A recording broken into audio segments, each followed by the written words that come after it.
My name is Ben Greenfield, and on this episode of the Ben Greenfield Life Podcast. So yeah, I saw you on your Instagram having a procedure done with methylene blue, antibiotics and ozone therapy being injected into your prostate. Oh yes, Dr. John Lieurance. I actually had ketamine IV because it's obviously legal there. I had 50 milligrams twice. I left the planet, saw the divine, didn't even know the needle went into me. I was gone. I was on one of his... The advantage of that, by the way, is the ketamine stays in your system afterwards. You're probably less sore than I was. I wasn't sore at all. I just, it was a bit weird going for pee for the first time, but apart from that, it was fantastic. Fitness, nutrition, biohacking, longevity, life optimization, spirituality, and a whole lot more. Welcome to the Ben Greenfield Life Show. Are you ready to hack your life? Let's do this.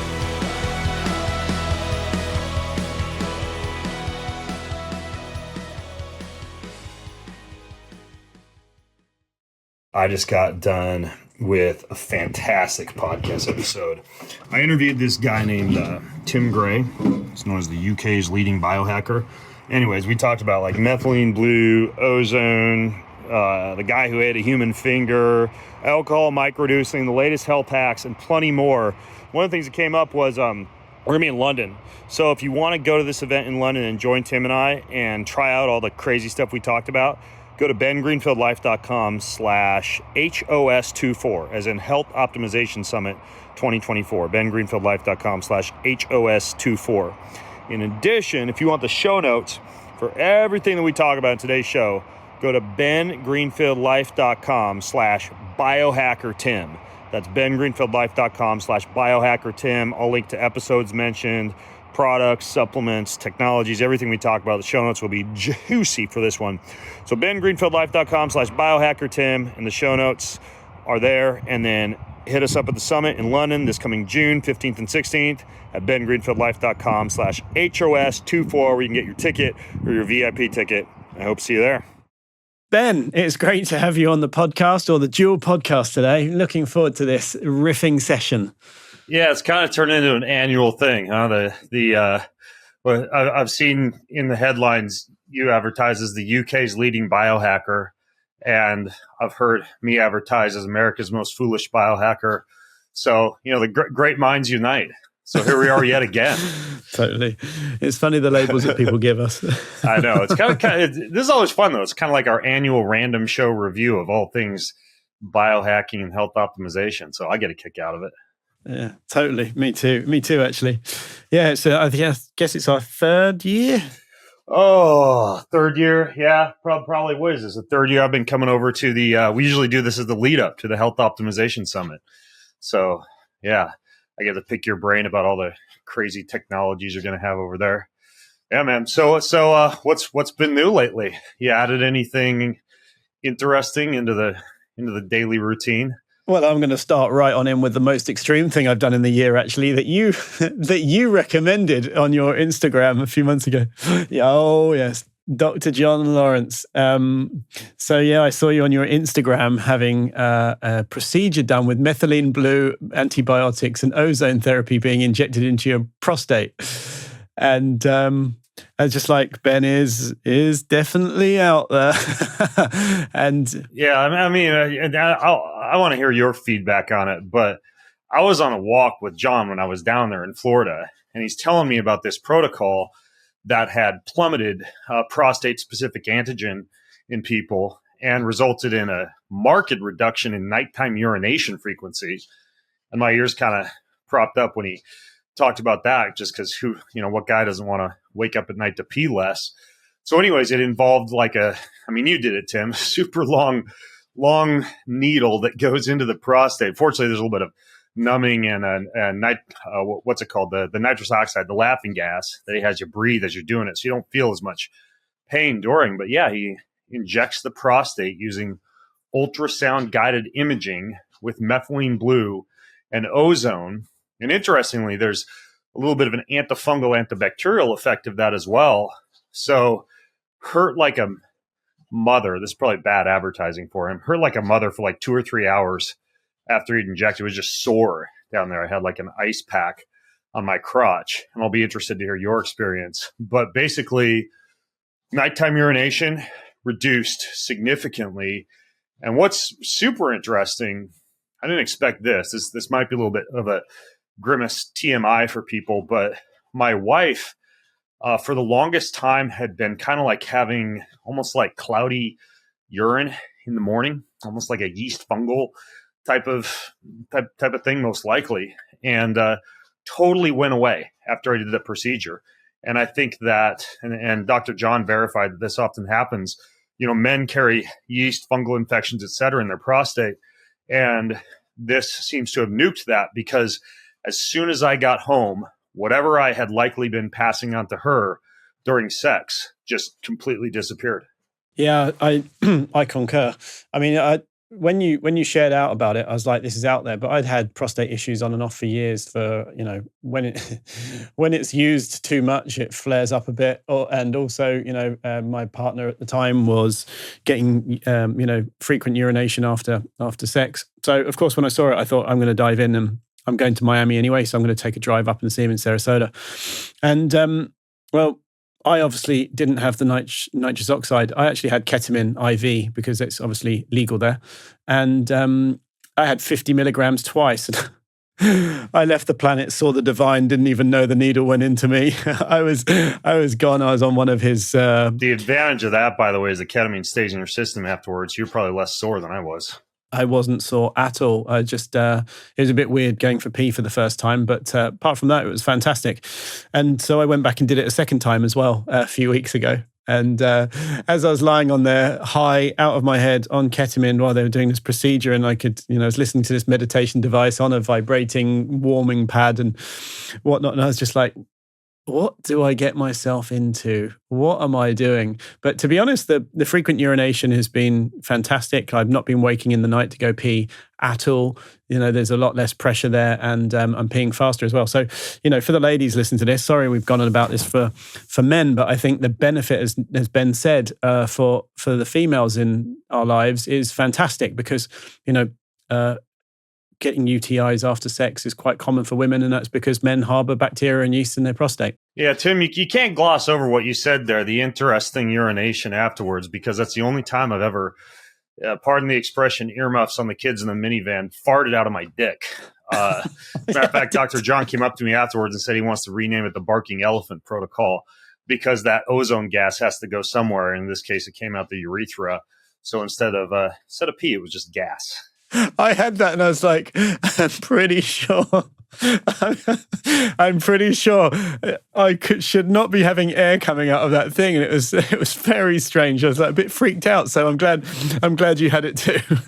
Everybody needs at least one opportunity in their life for the wrong stuff to come out of the wrong orifice. Oh man, yeah. Anyway, so it was a fantastic procedure, and I'm very grateful for you sharing it out, even though it was the most out there procedure I've ever had. So.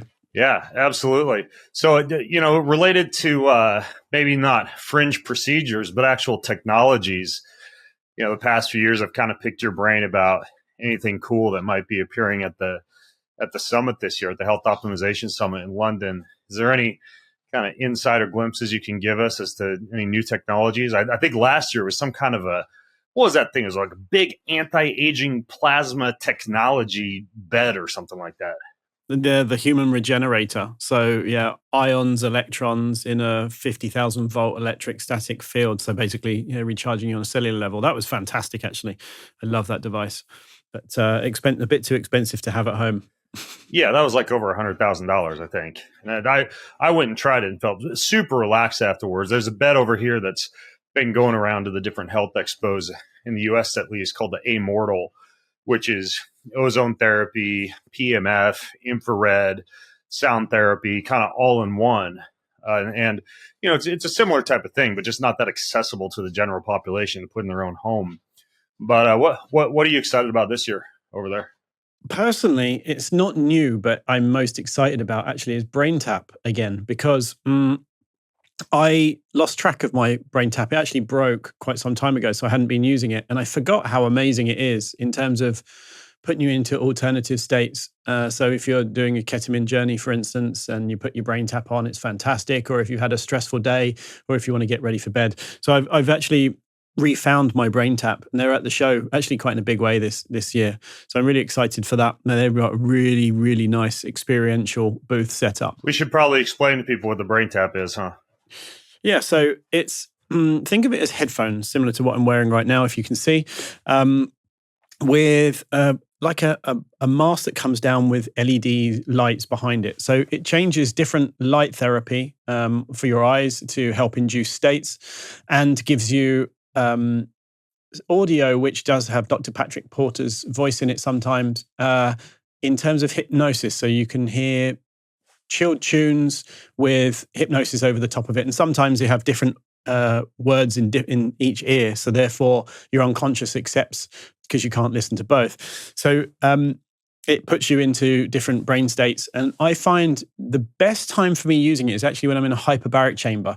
So I find that I fall into the state of dreaming, the moment you just about fall asleep and you start having all the crazy thoughts. Brain tap puts me into that when I'm in the hyperbaric every single time, nearly every single time. And it's fantastic. When I come out the other side, I feel like I've had a 4-hour sleep, a top up. How about you? What's your thoughts on brain tap? Same thing. First of all, it's like turkey and cranberries when you use it in the hyperbaric, meaning if you want to use one of their sessions for meditation or hypnosis or deep sleep onset, he's got all sorts of crazy sessions in there, like turn your body into its own pain-killing machine. Or there's one for low back pain. There's one for headaches. There's like 800 different recipes in it. But yeah, there's something about the hyperoxygenation and the pressure that occurs in a hyperbaric. The brain tap works well, even if you're not in the hyperbaric, that shifts you into this. It's basically like a hypnotic state in which you're half awake, half asleep. Is basically hypnosis. And I'm not hypnotizable. I've had many hypnotists try, but that brain tap shifts me into that state within about 5 minutes flat. So I've got about 20 of my favorite sessions downloaded so I can use it in airplane mode in the hyperbaric or elsewhere. Anything from 10-minute up to, my favorite protocols are 40 to 60 minutes long, particularly the ones where he's got that doctor in there that's walking you through these mind journeys to like Egypt and outer space and Atlantis. And there's something about like this cartoonish exploration of the universe right in the middle of a busy day when you just need to check out and relax. It's absolutely incredible. And yeah, it's something about the combination of targeting the photoreceptors in the ears, the photoreceptors in the eyes, the sound, as you noted, the what's it called when there's the second voice, the dual voice? It's subliminal. It's subliminal. Yeah, subliminal. That's the word I was looking for. Yeah, it's almost like a little bit of a subliminal messaging worked in. And man, that thing just works. I've got it hanging next to my hyperbaric right now. So absolutely, I agree. It's pretty incredible.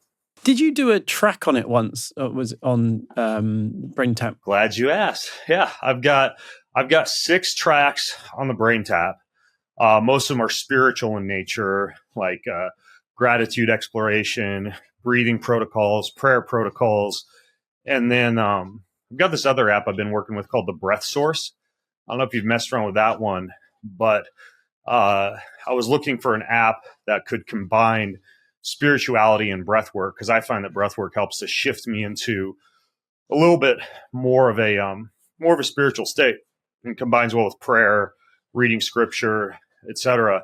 So I recorded a bunch of sessions for this Breath Source app, and some of them are just like, there's one that's a total kick your ass, like 75-minute holotropic session, all the way down to 10-minute long Jesus prayer sessions. So most of the stuff I've recorded that lives in an app is either in BrainTap or in the Breath Source app.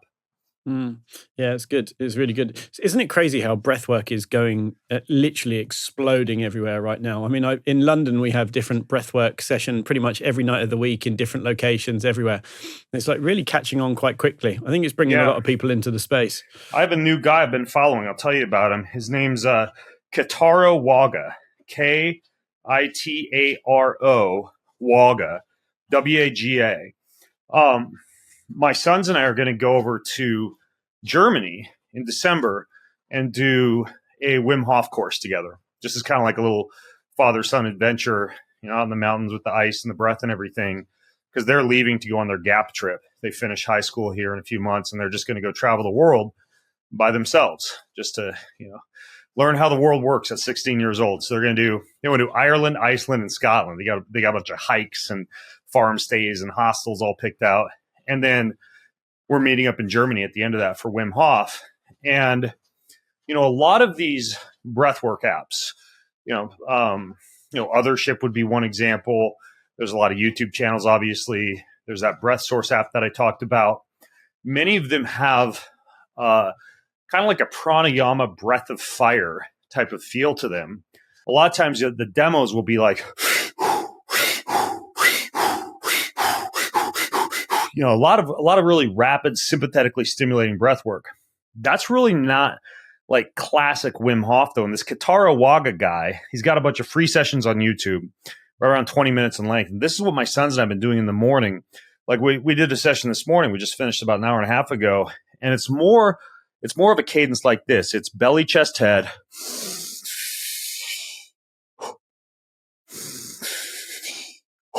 And you're just doing that for, 2 or 3 minutes. And then similar to what a lot of people have done, Wim Hof are familiar with, you finish with a big inhale, you exhale. During the exhale, there'll be a body scan or a meditation or gratitude work or something like that. But doing Wim Hof properly, slowly, mindfully, with typically a real focus on a big belly, chest, head inhale has been a really different journey for me with breath work. And what's interesting is the first few times we did some of his sessions, I was sore as hell. Low back, diaphragmatic muscles, inspiratory, expiratory muscles, even my stomach and my abs. So there's something that's a little bit more activating for a lot of that musculature when you go slow, but you go deep on the inhale. And then the exhale is basically just like a relaxed puff. And what's also interesting is the exhale holds. You can go way longer with that type of approach. I suspect because you're not getting your heart rate up and almost fatiguing yourself with kind of like the more rapid, frantic breath work. So yeah, absolutely. I'm still into the breath work, still doing it multiple times per week. And that Katara Waga guy is my latest find. Well, I've just followed him on Instagram, so I'm sure after people hearing this, he's gonna get a few more followers. It's fun. Something that I had about 2 weeks ago now, was I've been practicing my breath holds for swimming underwater, actually. And since I've been doing nose breathing now for quite a few years, my being able to hold under the water and swim, using oxygen as well as holding breath, has got better and better and better. But I found the other last week or the week before that when I took methylene blue and I was at 50 milligrams, I could swim underwater significantly further and with, more activity, i.e. not having to restrict or should I say, use less energy to swim. I found that I could do almost double as much underwater as I could do without it. So I don't know if you pair your methylene blue with breathwork or anything like that. Yeah, I mean, I have it. It's interesting, methylene blue is not just something you inject into your prostate, fellas.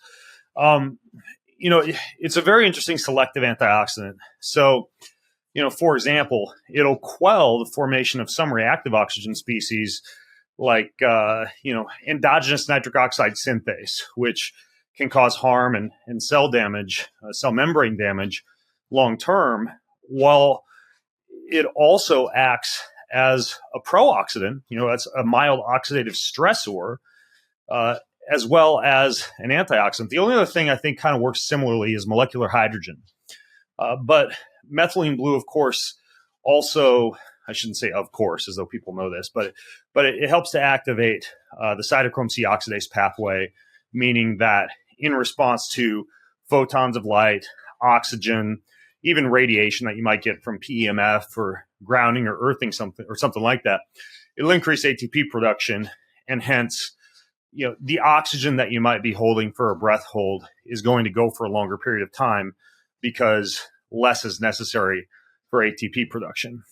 Now, of course, we should come right out and say this, Tim, like shallow water blackout is a thing. Don't do something like, Wim Hof, like we were just talking about, and then underwater hypoxic swimming. Now, when I am at a hotel when I'm traveling and have access to a good pool, I love to get in the water in the morning, take a big breath, hold my breath, swim to one end of the pool, get up, take a few deep breaths, hold my breath, swim to the other end of the pool. And for me, it's got this real nice, underwater yoga type of feeling to it. But I never push myself farther than maybe like 80% of what I could actually do for a breath hold, because, a lot of people have passed away with shallow water blackout. And sometimes you don't know that you're going to pass out until right before you do. And then you do. And that's actually happened to me on dry land before in some free diving and spearfishing expeditions.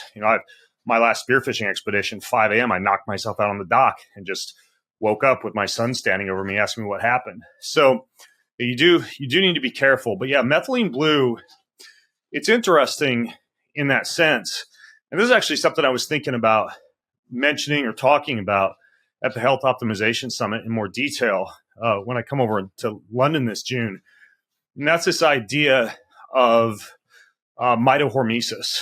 Have you talked about mitohormesis much in your podcast, Tim? No, not yet.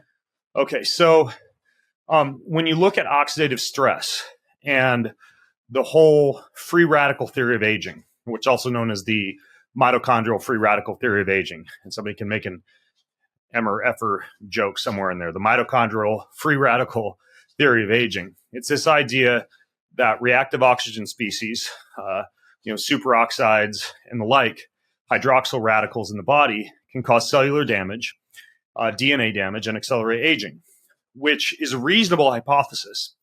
But when this was proposed way back in the 70s, one of the proposed mechanisms, therefore, to fight aging was the consumption of a high amount of antioxidants. And paradoxically, consuming a high amount of antioxidants seemed to actually slightly shorten lifespan in a lot of these, fruit flies and worms and yeast and the like that they were doing these experimentations on. So then upon further investigation, and this has gone all the way up till this year, it turns out that appropriate kind of like Goldilocks zone doses of reactive oxygen species induce this so-called hormetic benefit, like damaging the mitochondria and the cellular membranes just slightly to an extent to where you get a large amount of endogenous antioxidant production and a life extension effect. And this would be true for everything from exercise to heat to cold. So hyperthermia and hypothermia do it. Hyperoxia and hypoxia do it. So something to be said for breath work, exercise with oxygen therapy, intermittent hypoxic training, hyperbaric therapy, and then radiation, like low dose radiation, even something as simple as what you get from the earth while earthing and grounding, sunlight radiation, like mild amounts of UVA and UVB radiation, and even alcohol, interestingly, as one of these mild hormetic stressors that induces mitochondrial biogenesis and increased efficiency of mitochondrial pathways while also inducing cellular resilience in the body because of the body's ability to produce its own antioxidants. As a matter of fact, it's kind of funny because some of the literature I've been reading on this refers to this idea of mitohormesis from mild oxidative stressors being a sublethal stressor. That's literally what one of the papers I was reading the other day calls a sublethal stressor. So it's basically this whole like, what doesn't kill you makes you stronger type of effect. And any of these things you could do in excess. One of the ones I didn't mention, for example, Tim, is wild plants and herbs and spices, like berberine and curcumin and the like. Sulforaphane is also a perfect example. You could overdo any of those and get gut distress. You could obviously overdo alcohol. You could overdo exercise. You could stay in the sauna for too long. You could get too much sympathetic activation from cold. You get excess radiation.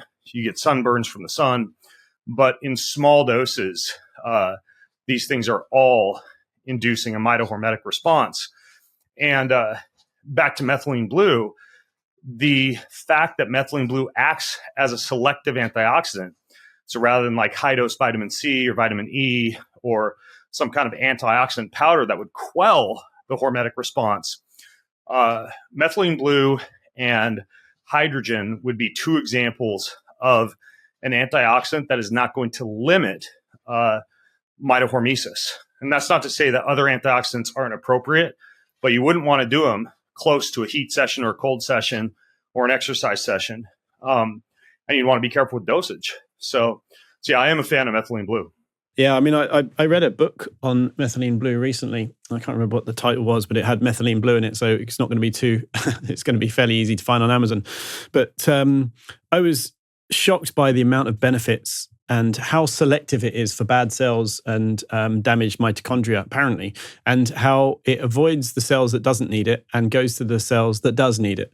It's so very selective. And it's fantastic how it donates an electron to the electron transport chain for, obviously, energy production. It's a fantastic molecule, a fantastic drug, should I say. And I love how it seems to be popping up everywhere now. And it was first introduced, I think, reintroduced by Dr. Teg Akikoso with the transcriptions guys. Yeah, they made it popular again, and now it seems to be everywhere. Yeah, my dentist doesn't like it though. My dentist doesn't like the troches. As a matter of fact, so much so because I've been doing a lot of holistic dentistry at a place down in Phoenix. This gal I've had on my podcast, Dr. Aniko Loud. She just reinvents your whole mouth. She does cone scans, CT scans, X-rays, analyzes the jaw, the bite, the teeth, reforms the jaw using mouthwear that you wear at night and during the day. And then once she's done all of that, and I'm on the tail end of reshaping my jaw up to like a year, she then goes in and does the actual work as far as, whether it be reshaping the teeth, veneers, the like to really improve your smile. But she complains the past few times I've been in that she can find little specks of blue in my teeth. So lately I've been using this stuff called BioBlue. It's a form of methylene blue that bypasses liver digestion. It's a dropper, and I like it because I can put it right towards the back of the throat. It's got NAD, gold, silver, minerals, and methylene blue in it, like really high quality pharmaceutical grade methylene blue. So the company's called BioBlue. I like it for anybody who wants to avoid the Smurf mouth phenomenon. Yeah, I get a brand from a clinic here in London. They have a compounding pharmacy make one for it, and it's IV Boost in Wimpole Street that do it. And they do it capsules at 20 or 40 milligrams, something like that. And I find that to be fantastic. It bypasses the mouth. And I think I did hear the other day that if you have it in the mouth way too much, then it can completely disrupt your oral microbiome, which then obviously affects nitric oxide production and your gut bacteria a little bit too much. But if you take it and it goes straight into the stomach, apparently it has a different effect on the microbiome. So that's just one thing that I'm quite conscious of. It's kind of similar to ozone in that sense. Excess use, whether it's like blood ozonation or, swallowable capsules or rectal insufflation or whatever, if you overdo it, there is a thing as far as the idea behind being too clean, right? It's kind of the opposite of the hygiene hypothesis. Kids who have stronger immune systems grow up with a lot of brothers and sisters and are on farms and kiss their dogs in the face and get outdoors a lot. And kids who are kind of like live in a bubble with an N95 face mask on in their bedroom playing TikTok have weaker immune systems because they're not getting all that exposure.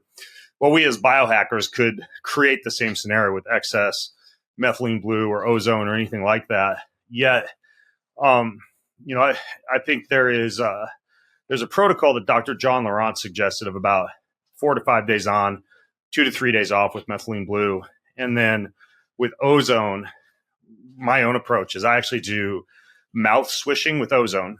And I do that every morning for about 2 to 3 minutes. And I've had my oral microbiome tested, and it has improved remarkably after doing that for about a year and a half. I get this ozonated oil pulling oil from this company called Simply O3. It's put it in my mouth. I swish when I get up. And then I have a home ozone generator from Simply O3 also. And I do rectal ozone once a week. And then typically about once a quarter, I'll do a blood ozonation protocol like the EBOO, what is it, the extracorporeal blood ozonation and oxygenation, or, some type of ozone plasmapheresis. But, methylene blue and ozone wouldn't be an everyday thing because you don't want to totally clean yourself out with excess dosages or frequencies. But I think both are good medicine, especially for people who travel a lot, might be exposed to mold, mycotoxins, viruses, bacteria, et cetera. Well, that's one thing about when I went to India, I went to a retreat in Chennai recently, and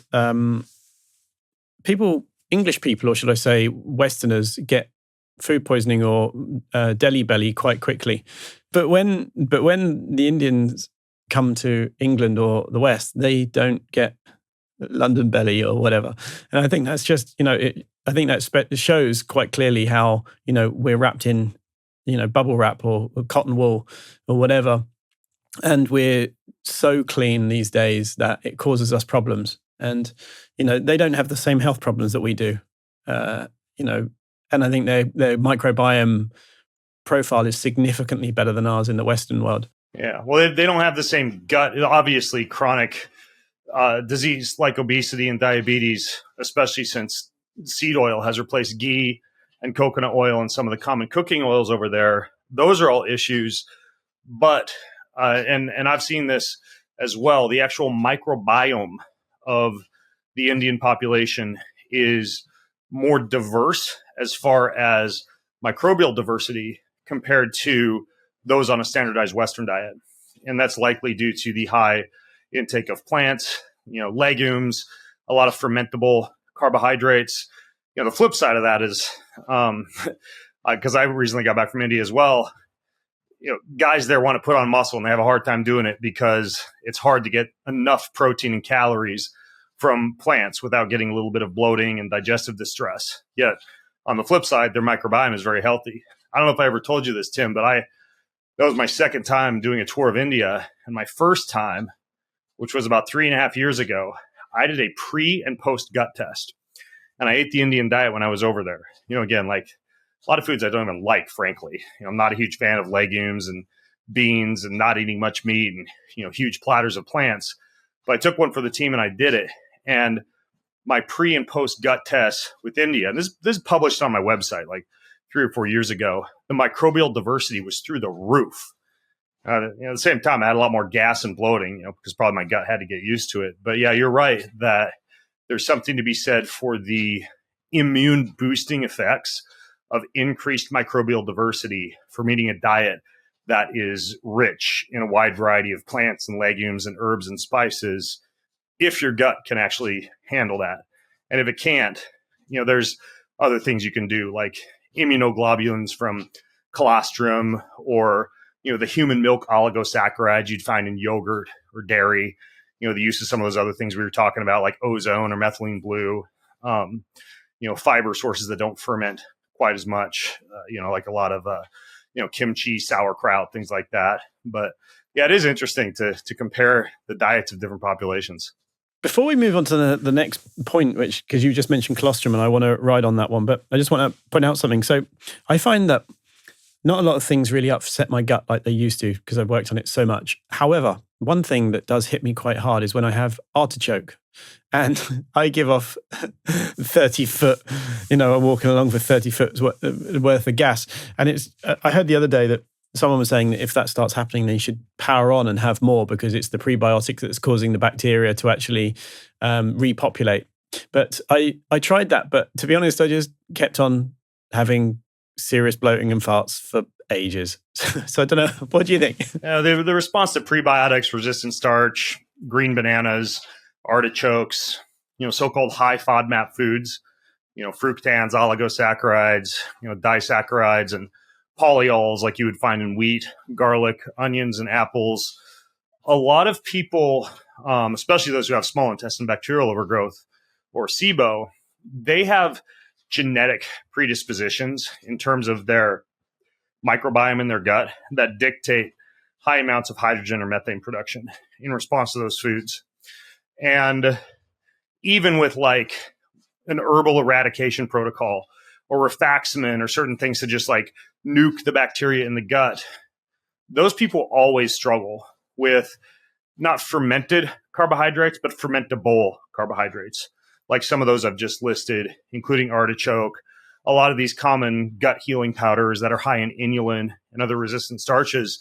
And, really the best approach to something like that, if that truly is the way that your biome is genetically hardwired, is to try to fight through the gas and the bloating and the discomfort that you experience from eating those foods, or simply avoid them. And for me, For the most part, I avoid wheat, apples, garlic, onions, artichoke, resistant starches, inulin, because even after following a low FODMAP diet and trying a reintroduction, those highly fermentable foods still cause issues. Yet my microbial diversity, I actually just recorded a podcast I didn't release yet on this with a gut testing company called Vitract. My microbial diversity is very high, and that's because I still do homemade yogurt, homemade kefir, like water kefir and dairy kefir. I do sauerkraut. I do kimchi. I do natto. I do small amounts of kombucha. And so I've got a pretty wide variety of fermented foods. And then I do a lot of sprouts and microgreens and plants that have been fermented or sprouted or soaked or rinsed, et cetera, slow prepared. And so I think you can have good microbial diversity and not have to deal with all the gas and the bloating that occurs from the way that a lot of people try to get microbial diversity, which is via the consumption of resistant starches or highly fermentable carbohydrates like the fartichoke. Fartichoke and chicory root was another one. I remember when I first had the bulletproof bars Dave brought out, and I was just like, these things are amazing. They're great. And I was at a Tony Robbins event, and I must have had 3 or 4 of them. Yeah, well, with those or with these newer keto snacks, like I went to the keto conference a few years ago, and the party for the speakers was catered by this keto donuts and baked goods company. I must have mowed through 6 donuts before I started to just bloat like a pregnant thing, Greenfield, and horrific gas the rest of the night. And that wasn't because they contained a lot of fermentable carbohydrates. That was because they contained a lot of sugar alcohols. All right. So that's the other issue is sorbitol, erythritol, even in some people xylitol. Like those sweeteners are sometimes just as much of an issue as the fermentable carbohydrates. Actually, my colleague Isabel can't have any of those alcohol sugars actually because it really affects her gut so badly. It's one of the worst things for her actually. So it's so anyway, let's move on, because one of the things you mentioned a minute ago was colostrum, and this is a personal favorite of mine actually. But you recently shared your morning beauty routine, including ozone oil pulling and clay masks and colostrum. Okay, so tell me about this. So actually, I've been a fan of colostrum for a while. The reason that I got into colostrum was because I used to race Ironman, and I used to race Ironman in a lot of hot places, Thailand, Japan, Hawaii, Louisiana, Florida, California. And there was a large body of evidence that suggested that the intake of colostrum prior to exercise, and especially prior to exercise in the heat, would reduce gut permeability and a lot of the digestive distress that athletes experience when exercising in the heat. So I found this small goat farm in Washington owned by a guy who I went to church with at the time, Joe Stout. Mount Capra was his farm, and he was making colostrum from goats, from goat milk, which is the very first part of the milk that comes out, and it's got a lot of growth factors and immunoglobulins and things that help to seal up the lining of the gut in it, which makes sense because a baby mammal is born with a relatively permeable gut. And when that baby mammal consumes colostrum from its mother's milk, that helps to heal up the lining of the gut, preparing them for solid foods and a wider variety of foods later on in life. That's also why women who do not breastfeed should make sure that they feed their baby some type of formula that contains human milk oligosaccharides or immunoglobulin or colostrum. But back to racing, it worked for me very well. So well, in fact, that when I started a supplements company, Keon, we contracted with a grass-fed, grass-finished cattle source for colostrum, and we make this powdered colostrum, which is, in my opinion, a better way to supplement with colostrum compared to a capsule, because the salivary enzymes in your mouth activate the growth factors in colostrum. Again, that makes sense if a baby mammal is kind of like suckling. The colostrum is first going to hit the mouth and the salivary enzymes before it gets into the gut. So this powder, you put it in your mouth for about 30 to 60 seconds. I do 1 scoop in the morning, 1 scoop in the evening, or I put a few scoops in my smoothie because a lot of times a smoothie, you're working that in your mouth anyways. But I don't put that stuff, the Keon colostrum, on my face. This other company called Lieurance, and I thought this was a joke when I got my first bottle of the Lieurance clay mask. It contains a bunch of different types of clay, bentonite clay and kelp and a bunch of different healing factors for the face. But then it also contains, I think they call it 4-hour post-milk colostrum, something like that. Some kind of, it's kind of like, unicorn tears harvested by a one-armed monk when you read it on the label. But they're serious. And it turns out that colostrum has very beneficial effects on the skin, on healing, on scars, on collagen and elastin formation. And so it's part of my weekly beauty protocol. I put it on my face after I derma roll my face and my scalp, and then I let it dry. So it's on there for about 30 to 45 minutes. I typically do some kind of red light therapy that's close to the face during that time.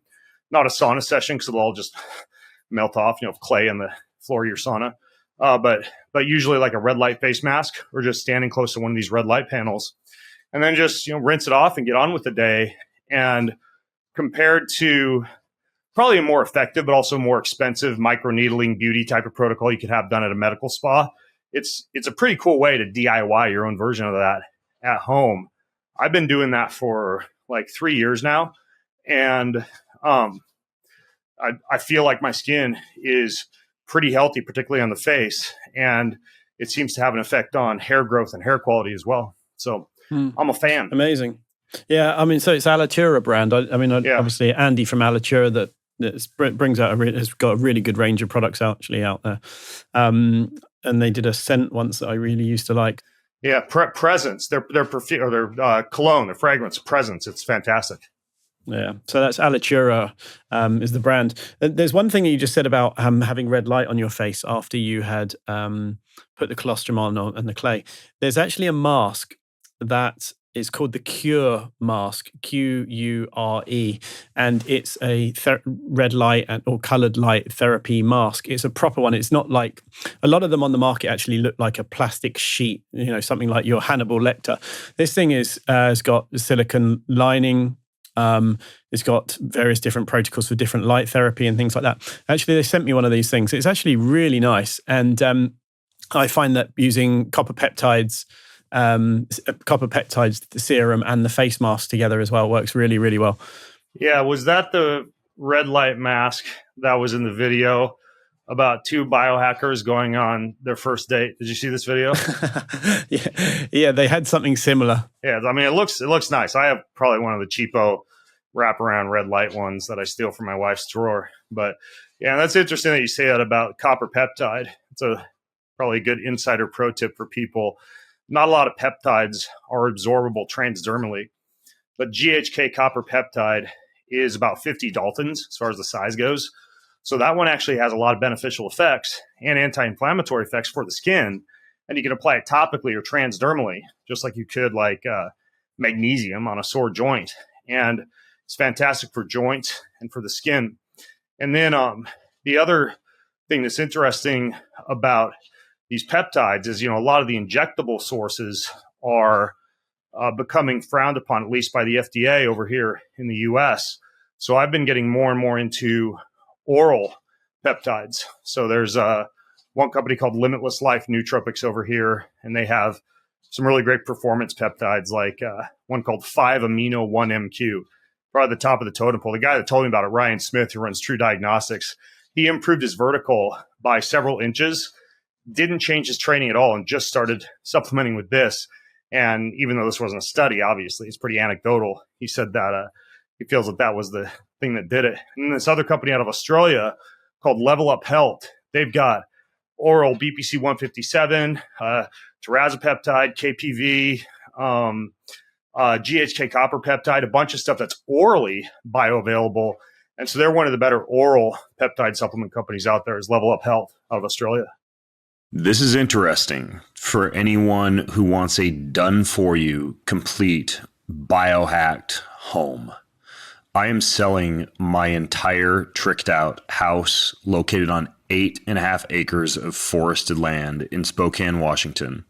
It includes a guest house, pool house, barn, whole setup for garden, goats, chickens, herbs, fire pit, along with a ton of biohacking goodies. The air, the light, the water, the electricity is all completely tricked out for optimized human biology. The highest quality air filtration systems, natural lighting friendly to circadian rhythms, low EMF, dirty electricity filters, EMF blocking equipment throughout, built to be off-grid when necessary with buried propane and solar grid, toxin-free and low VOC construction materials, the most advanced water filtration systems one can find, a massive vegetable garden, greenhouse, herb garden, outdoor fire pit, goat and chicken grazing pasture and barn, all in a beautiful forest that's about 25 minutes from the airport and 20 minutes from downtown. This can all be yours if you're looking for a place to get away in a safe, natural area and you're looking for the best of the best biohacks done for you. Here's where you can go to check it out and to fill out a form with your interest. BiohackedSpokaneHome.com. That's BiohackedSpokaneHome.com. Check it out. So do you want to just explain what a peptide is exactly for the listeners? I mean, because I can give a very simplistic version of it, which I always say that proteins are made up of amino acids. And those amino acids, when chained together, they're usually 2 or 3 or 4 or whatever, then are peptides. You have peptides, polypeptides, and then amino acids, which are the basic building blocks of it. And proteins are a lot of these amino acids all together. It's like human growth hormone. I think it's 91 or 92 branch amino acids chained together in a link and then folded over on itself. So it's super, super sensitive. So how would you describe peptides specifically? Yeah, you're kind of on the right track. I mean, a human being is just one giant clump of a bunch of chains of amino acids folded in different configurations. But a peptide's pretty short. It can be anywhere from 3 amino acid sequences up to a few dozen. And the way that an amino acid configuration is architected will influence which cell receptors and which organ systems that peptide acts upon. Insulin is probably the most well-known peptide because it interacts with the cell surface receptor for uptake of glucose. Another one that's very popular now is the glucagon-like peptide, like Ozempic or Wegovy, and these would allow for the upregulation of glucagon-like peptide, and that is an internal signal for a feeling of fullness or lack of hunger. I don't think that those peptides, the glucagon-like peptides, are without risk.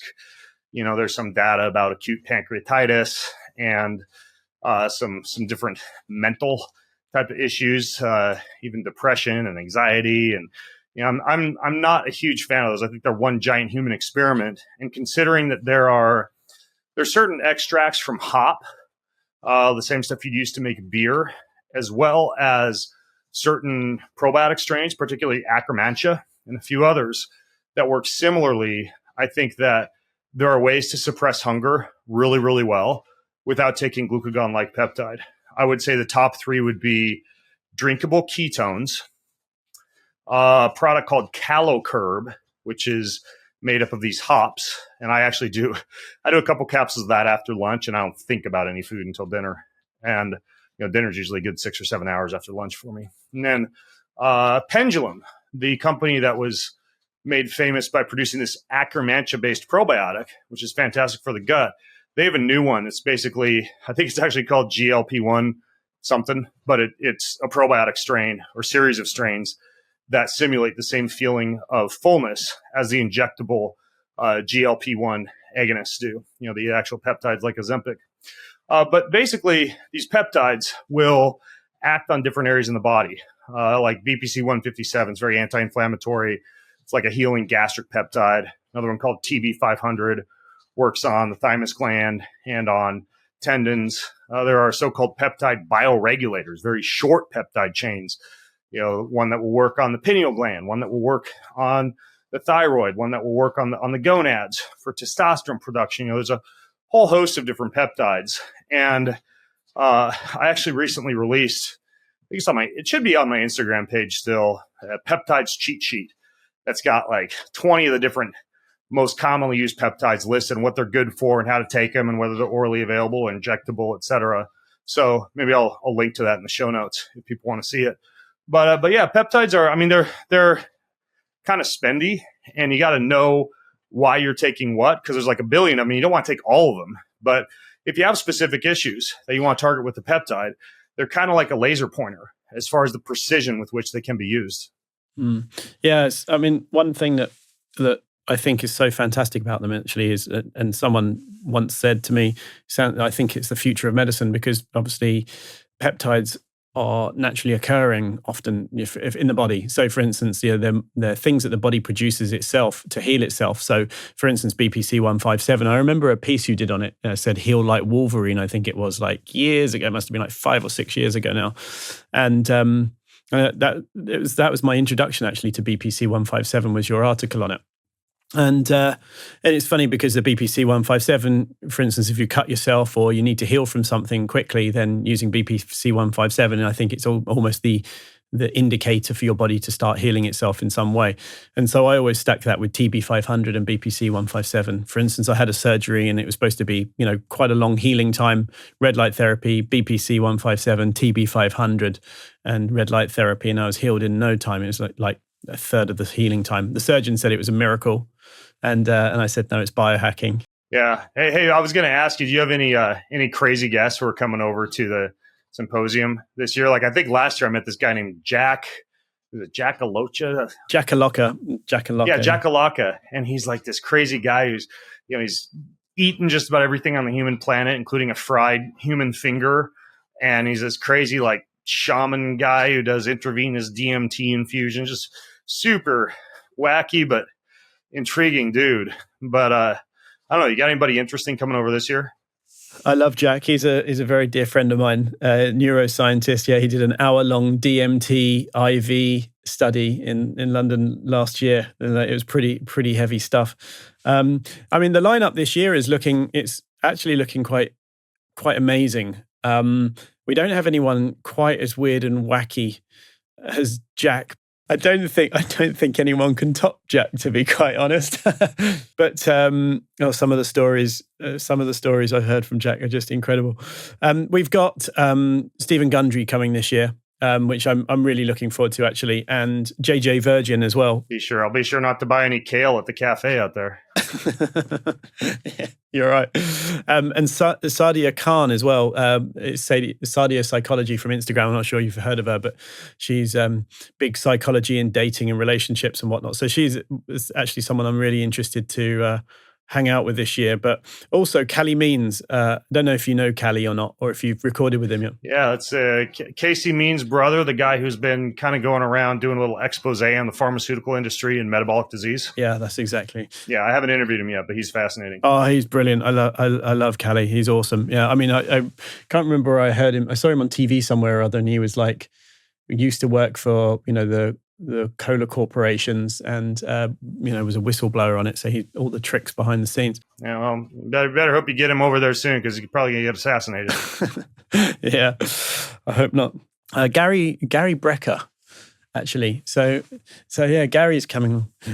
Yeah, actually, really interesting. I mean, why I wanted him was when I first met him, he told me about his history, and I won't go on about it for too long, but basically, he was a health insurance mortality statistician. And instead of a pharmaceutical rep trying to sell drugs, he was the opposite side of that, which was a mortality statistician. So looking at statistics to see what indicators actually meant that people live longer or shorter. And so their financial interest was keeping people alive longer, or should I say, making sure they don't insure the people that are doing certain things that shorten their lives. And one of the interesting things is the thing that cut expected life expectancy in half, so by 50%, was bad or no relationships. And the other thing that they noticed was high cholesterol generally meant longer life. Statins meant shorter life. So it's super interesting. So when I heard these, I recorded with him when I was in Miami. So prioritize relationships and pork chops. Exactly. Pork chop, couples night in with pork chops. Yeah. So it's going to be a really interesting talk on that. I couldn't believe it when he started. I mean, there was a lot more stats that he went on about on our podcast. So it'll be out soon. Yeah, he's a fascinating dude. That'll be super cool. And by the way, folks, the coolest part about this is you get to come over and meet and party and hang out with a lot of these folks who are traveling and also try out all the things on the expo floor. But Tim, I wanted to ask you, because I know we're limited on time, even though we could go on for hours on this thing. What would you say is besides the methylene blue and the ozone into your prostate, the number one personal upgrade, either to your psychology or your body or your mind or your spirit or your relationships, anything that comes to mind for you this year? I would say healing childhood trauma, whatever that may be, is probably the biggest win of the year for me. And working with, actually, I recorded with Trevor Sylvester. He was a cognitive hypnotherapist. He was actually my mentor for many years. And I hadn't caught up with him for 10 or 12 years and did an episode with him. But I realized with my relationship, and I was going through troubles at the time, that I had some work to do because there was repeated patterns coming up of how I was reacting to things. And in fact, as a result, the relationship was quite stressed. Therefore, I was quite stressed. Therefore, my health took a turn. And even with all the biohacking, I was stressed, unhappy, losing weight, and putting a smile on my face and continuing. And I realized that until you actually heal your childhood traumas and work through those things, a lot of these patterns are going to keep on coming back up. So I'd say that's my personal biggest win for the year is actually doing cognitive hypnotherapy and working through those things. And I'm still working through them. I don't claim to be perfect by any means, but I think biohacking typically focuses on the body, supplements, technologies, and Daniel Amen, obviously, with the brain and looking at the brain and then optimizing your life for it. But often our programming, the software that's gone in, because you could have the same, two twin brothers that go through different experiences and become very different humans and don't react in the same way. And I think having cognitive hypnotherapy and, ketamine therapy and various other, things like that have actually really helped me. I would say focusing on your stress levels and reducing or improving childhood traumas so you don't fall into the same negative patterns is probably being, it's underrated and should be rated more, in our space, I think. Yeah. Related to that, I don't know if you've heard of this before, the idea of journaling or writing. There's even a certain series. I think Dr. Huberman did a story on it at one point, Dr. Andrew Huberman, about writing for about 4 or 5 days in a row or for 4 weeks in a row about some experience. And I actually have the journal somewhere up on my bookshelf. I didn't try it yet because I had such a boring childhood. I actually opened it. I couldn't think of anything dramatic at all. I had the most plain Jane homeschooled out in Idaho, just living out in the sunshine and hiking up rocks and reading books and playing the violin. So I don't want to make people feel bad who have been through trauma. I couldn't use the book, but I thought it was interesting, this idea of writing to process. And I do a little bit of that. I have always an open Word document on my Chrome browser. And that document is simply there to write problems that I have because I process really well when writing. And it's similar to that concept of if you have, let's say, business issue, and you start to write to an associate or employee or employer or a virtual assistant or anybody like that about the problem. And by the time you finish the email, you solve the problem. You don't send the email. The same could be said for relationship issues, whatever. Sometimes you just need to get it down in writing in front of you to process it. And I actually process better through the written word than I do verbally. So I always have that document open on my computer for that. That's brilliant. I mean, I created a group WhatsApp chat with just myself in it, and then pinned it to the top, and it's Tim's tasks and reminders. So whenever I have, a stressed message to send to someone, I'm triggered or something or other, I write it to myself, and then I leave it a few hours and look back, and then often I like, Tim, you're a dork. Like, why would you ever send that? And sometimes I tweak it and then send it. So that's one of my, my strategies. I love it. That's like the old movie with Bill Murray. Roses are red, violets are blue. I'm a schizophrenic, and so am I. So am I, yeah. Yeah. But I also have a task app. It's called Things 3. And every day, at the end of the day, it gives me the task of, gratitude. So what are 3 things you're grateful for? But I also have a task that says problems and solutions daily. So every day I list down any problems that have come up in the day and write down potential solutions for each one of those. And then each week I'll copy those into a Word document and see actually how many are actually left. And it's actually quite funny because on the day you think it's a major problem, you write down a solution for it, you put it into a Word document, and then at the end of the week, most of these problems are not problems and they were never problems in the first place. And they kind of like just almost dissolve. Occasionally there's a big whopping one that you take a few weeks to resolve. But I find that my brain is always then looking for solutions to any problems and then trusting that they're going to go quite quickly if I'm focused on the solutions. Yeah, there's a little bit of a manifestation there. It's like, when I do my prayer in the mornings, I have a notes app that I keep track of my prayers on and what I've asked for and what prayers have been answered. But even just the fact of waking up in the morning and naming your problems to God usually results in you acting on those problems because you've brought them to the front of mind first thing in the day and working to solve them rather than running from them. Also infused, if you believe in God, with the idea that you have a higher power behind your back, that you've asked for help to solve the problem. So yeah, I kind of have I suppose a little bit of a similar approach with my prayer journal. Yeah, it's powerful. It's really powerful. It's one of my top hacks, along with my morning silence. Yeah, I dig it. I actually just interviewed a guy who sits in the silence for 30 minutes every morning, and his name's Justin Roethlisberger, and he wrote this book called The Power of Ownership. After interviewing him, I decided to challenge myself with 5 minutes, and that's why I'm wearing this bracelet. It says, "Be still and know that I am God." It's just a bracelet that reminds me to stop in the morning and just do nothing for at least 5 minutes.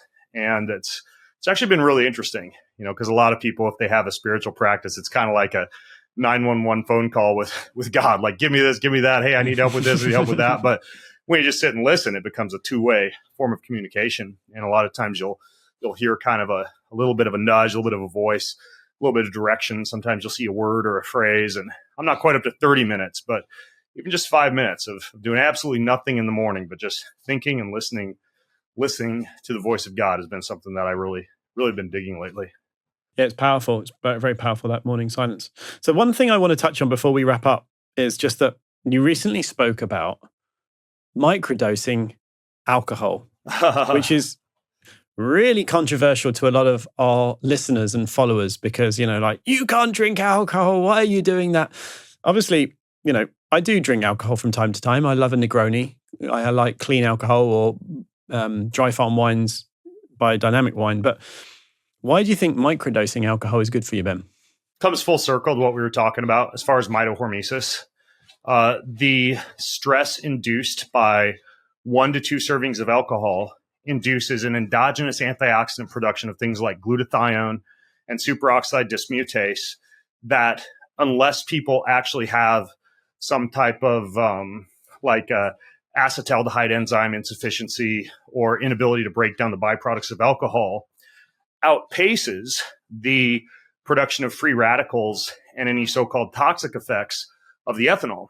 And so the idea is that a small dose of alcohol, just like a small reasonable dose of exercise, heat, cold, wild plants, herbs, bitters, spices, radiation, etc., induces that same hormetic response that I was talking about earlier. And I got called out recently because I was like, well, yeah, I drink, I typically have a glass of organic wine in the evenings. Sometimes I'll have a clean, like mezcal tequila or gin or vodka with a little bit of soda water, fruit juice, lemon, or the like.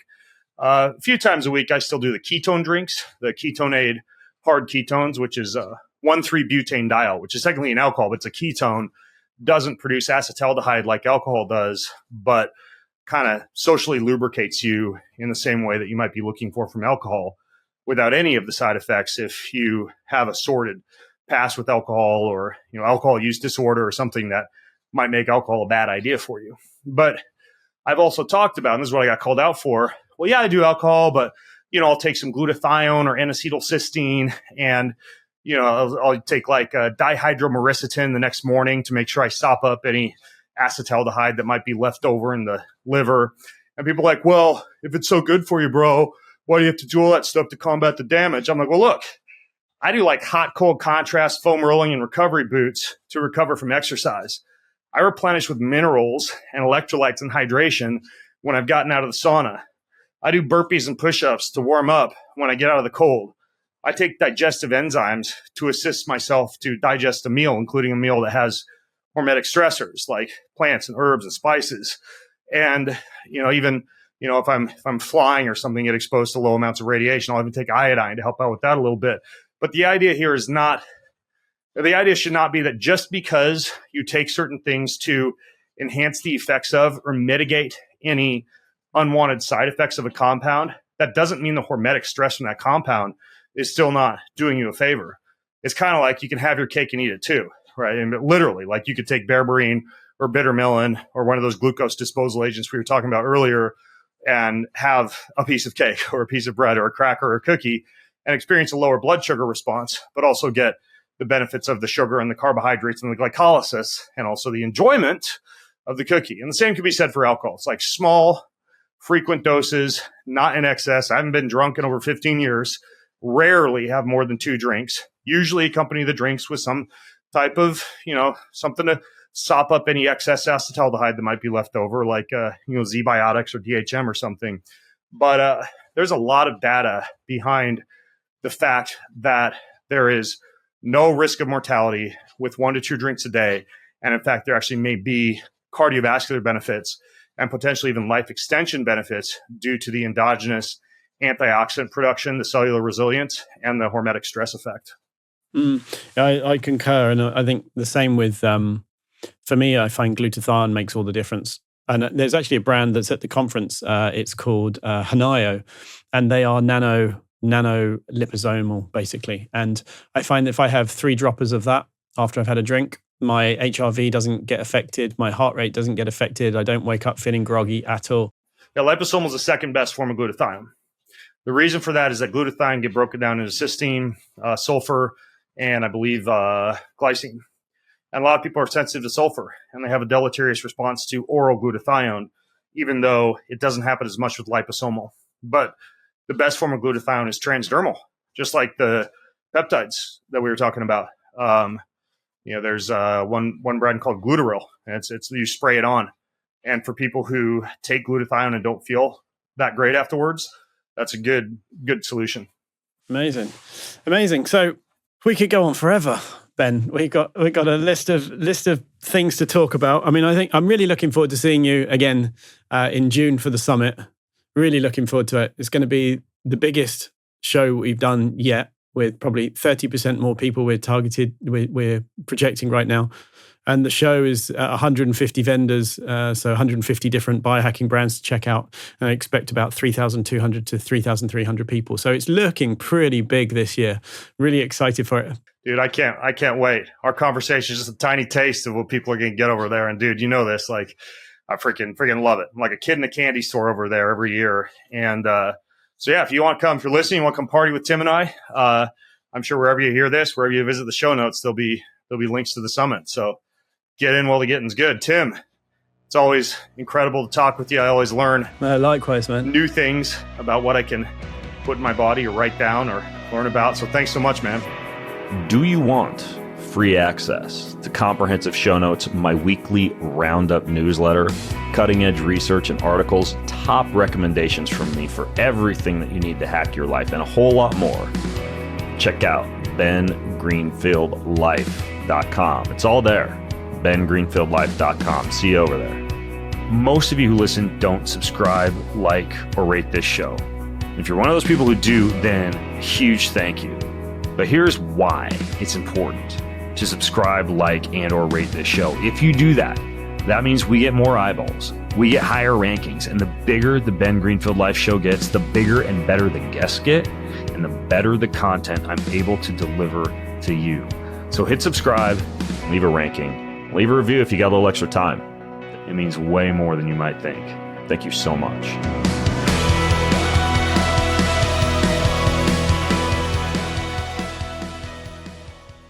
In compliance with the FTC guidelines, please